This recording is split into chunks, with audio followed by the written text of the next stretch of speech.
Bonjour à tous et bienvenue au sommet de cette première session d'information.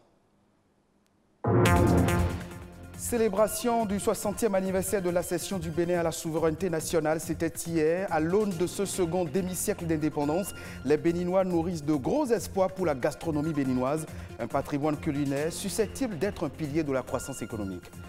Le patrimoine immatériel béninois, un secteur économique de poids, pourvoyeur d'emplois, sa préservation est un facteur important du maintien de la diversité culturelle.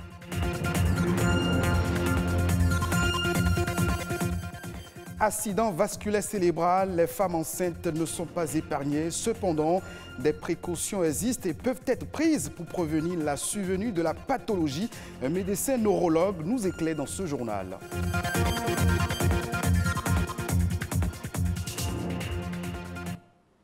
Le Bénin est un pays riche de traditions gastronomiques. L'art culinaire joue un rôle essentiel dans le développement du tourisme, au point même d'être un pilier de la croissance économique.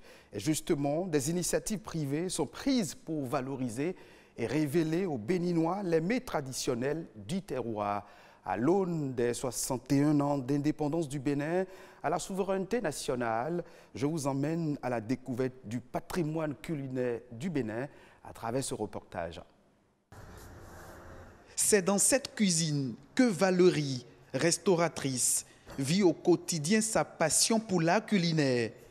Elle prend du plaisir à concocter certains délices traditionnels pour satisfaire les papilles gustatives de ses clients.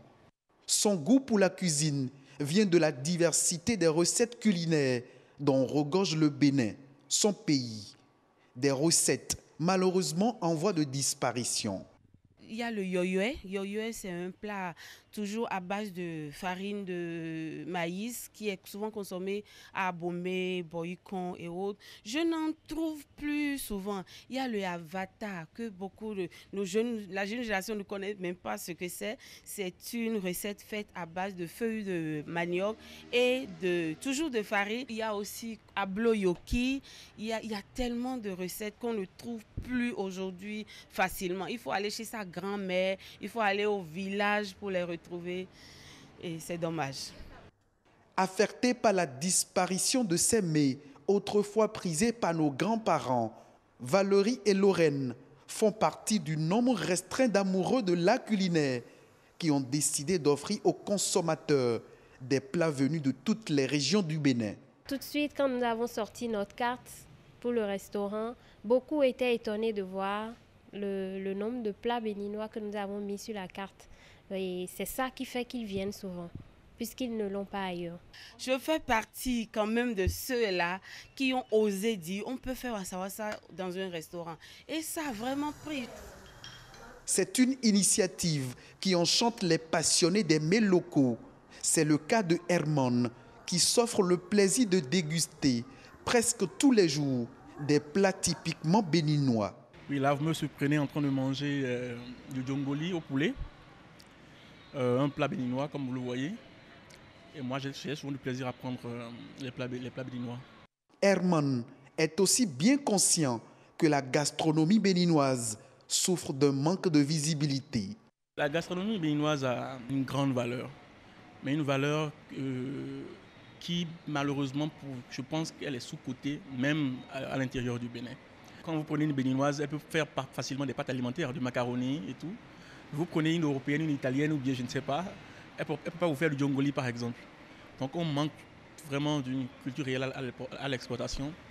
Pour ces promotrices des mets béninois, l'espoir est toujours permis pour pérenniser les recettes de grand-mère. S'il y a quelque chose à faire, c'est de le faire au plus tôt pour que quand même cette merveille, moi je l'appelle une merveille parce que c'est passionnant, c'est très beau d'avoir ces mets-là, ces plats-là chez nous. Nous avons une richesse. C'est vrai qu'au Bénin, on fait pas mal d'efforts, c'est pas mal, mais on doit faire encore mieux. Le présenter dans de grands salons, le présenter ailleurs, je le veux. Je voudrais qu'un jour, ça je l'ai toujours dit, qu'un jour quand on me dit, est-ce que tu connais le Bénin? On va me dire, ah, le pays où on mange à Mio là. Oui, je serais vraiment ravie. L'art culinaire fait partie intégrante de la culture d'un pays. Ne pas le promouvoir, c'est renoncer à son identité. Nous restons dans le domaine des arts et de la culture pour parler de nos traditions culturelles ou des expressions vivantes héritées de nos ancêtres et transmises à nos descendants pour sauvegarder et transmettre notre patrimoine culturel immatériel aux générations futures. Il est aujourd'hui nécessaire de mettre en place un certain nombre de stratégies pour le maintien de la diversité culturelle. Les précisions dans ce reportage.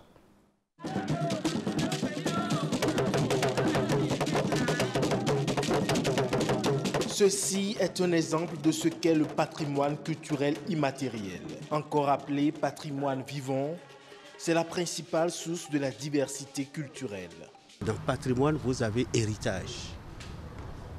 Donc c'est l'héritage que vous avez acquis à votre naissance et qui vous permet d'être un homme parmi les hommes. La façon dont nous mangeons, la façon dont nous nous habillons, la façon dont nous nous logeons, la façon dont nous nous déplaçons, nous nous soignons, tout ça fait partie du patrimoine culturel immatériel. Chants, danses, traditions orales, rythmes et rites, autant de spécificités du patrimoine immatériel susceptibles de contribuer au développement culturel et socio-économique de tout pays qui sait les valoriser.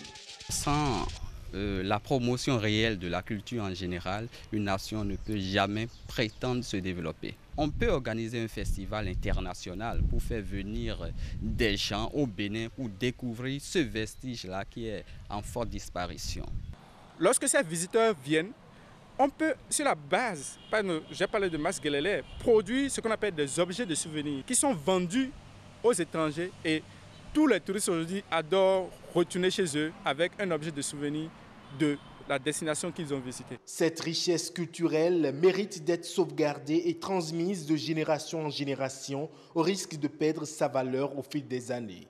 Une sauvegarde du patrimoine vivant qui n'est possible qu'à travers la mise en place de stratégies adéquates.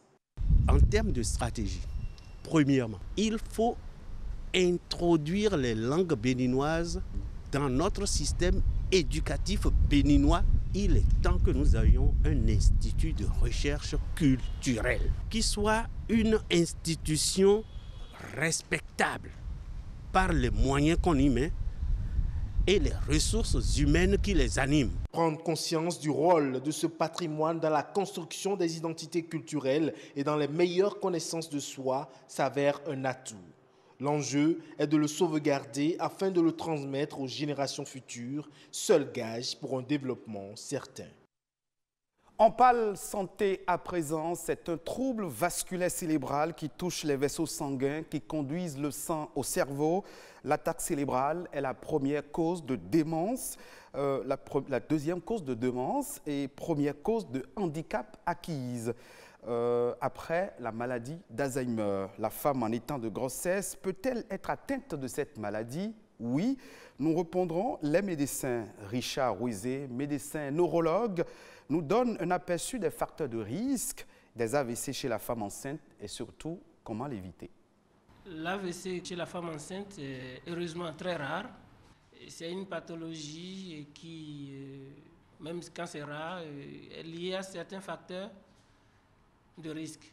La grossesse elle-même étant déjà un facteur, le premier facteur, du fait de la modification physiologique de la femme, où son battement de cœur s'élève, le volume sanguin est élevé et il y a la modification de ces vaisseaux sanguins.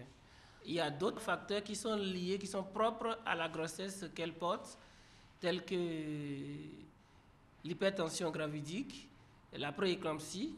La prééclampsie, c'est défini, c'est lorsqu'une femme a une tension artérielle et dans ses urines, on trouve qu'il y a de la protéine.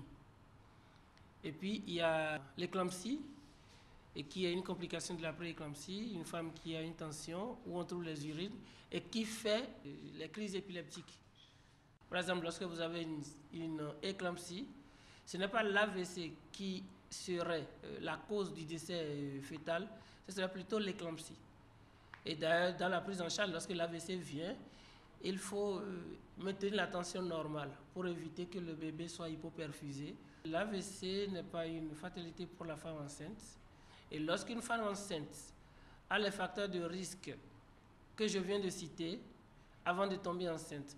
Ou lorsqu'elle est enceinte, elle a une prééclampsie, une HTA gravidique ou une éclampsie, qu'elle se fasse bien suivre par son obstétricien pour éviter cette complication qui est l'AVC, qui est très grave lorsqu'elle survient.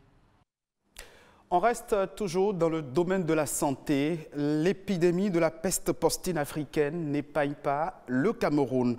Les autorités du pays ont récemment interdit le mouvement et la commercialisation des porcs. Mais les porciculteurs et acteurs de la filière porcine disent être durement frappés. Voici le reportage de nos confrères de France 24. Les cœurs des acteurs de la filière porcine dans la région de l'Ouest saignent suite à l'arrêté du gouverneur instituant l'arrêt des ventes et le transport des porcs à cause de la détection des foyers infectés par la peste porcine africaine. Je me sens très mal, et même très mal même. Pas seulement moi, plusieurs. Nous sommes en train de traverser une crise. Sur le plan économique, nous avons été durement frappés, compte tenu du fait que nous sommes à quelques jours, à quelques semaines de la rentrée scolaire. Du côté de l'administration, les responsables s'activent pour contenir les foyers d'épidémie. Les marchés sont fermés et désinfectés. Les mouvements de cargaison des porcs proscrits. Quand un animal n'entre au niveau du marché déjà, et maintenant au niveau des abattages, nous avons nettoyé le marché tout entier, désinfecté aussi l'aire d'abattage qui se trouve à ce niveau. Les éleveurs et consommateurs souhaitent que les autorités compétentes puissent multiplier les stratégies pour que cette épidémie de peste porcine africaine ne se propage pas. C'est la fin de cette édition d'information que vous pouvez retrouver en replay sur le www.ortb.bj. Merci de votre fidélité.